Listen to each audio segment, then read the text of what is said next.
Le mot avant vient du latin adventus, qui veut dire avènement, arrivé. Le temps de l'Avent est le temps de l'attente dans l'espérance.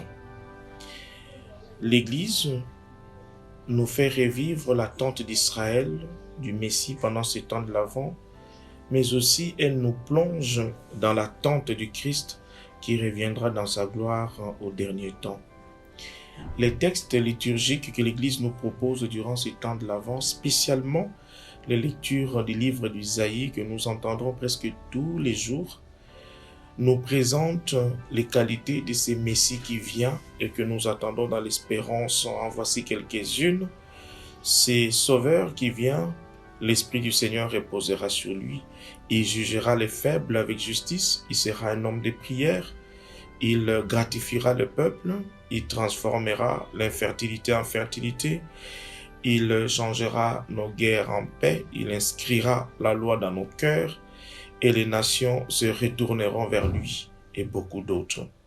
Le temps de l'Avent est aussi le temps où nous nous préparons pour célébrer le mystère de la naissance de notre Seigneur Jésus-Christ.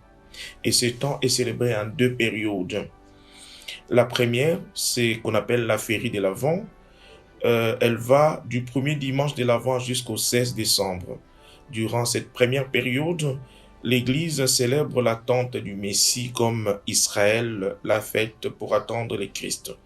Et la deuxième période, la féerie privilégiée de l'Avent qui commence du 17 au 24 décembre.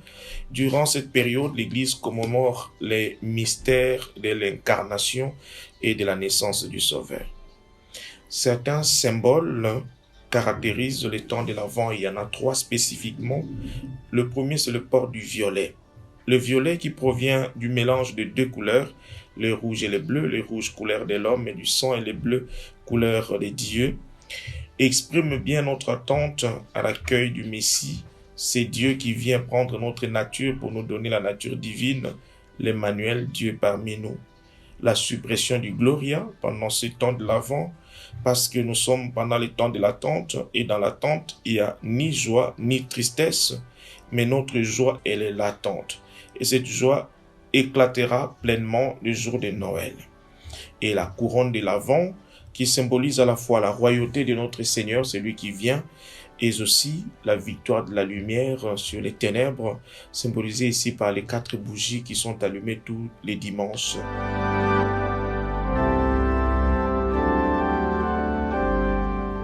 La première semaine de l'Avent nous invite à veiller, à être attentifs et en se tenant prêts à côté de l'essentiel qui est le Christ qui vient. La deuxième semaine nous interpelle à préparer le chemin du Seigneur. Concrètement, le texte nous demande à changer quelque chose de notre vie, à enlever un mal de notre vie pour que le royaume des dieux s'agrandisse en nous et dans le monde. La troisième semaine, dimanche de la joie, appelé aussi Gaudete, nous exhorte à exulter de joie car le Seigneur est tout proche et que le Seigneur est toujours à l'œuvre. Nous sommes invités à reconnaître les signes discrets de sa venue à travers les œuvres qu'il accomplit tous les jours de notre vie. Et la quatrième et dernière semaine de l'Avent est finalement celui de l'accueil du Seigneur qui est déjà chez nous. Nous l'entendrons explicitement dans l'exclamation d'Élisabeth qui dira « D'où m'est-il venu que la mère de mon Seigneur vienne jusqu'à moi ?» Le Seigneur est déjà dans nos portes, il est déjà en nous. Le Seigneur vient, debout, allons à sa rencontre, joyeux dans l'espérance. Fructueux temps de l'Avent à tous.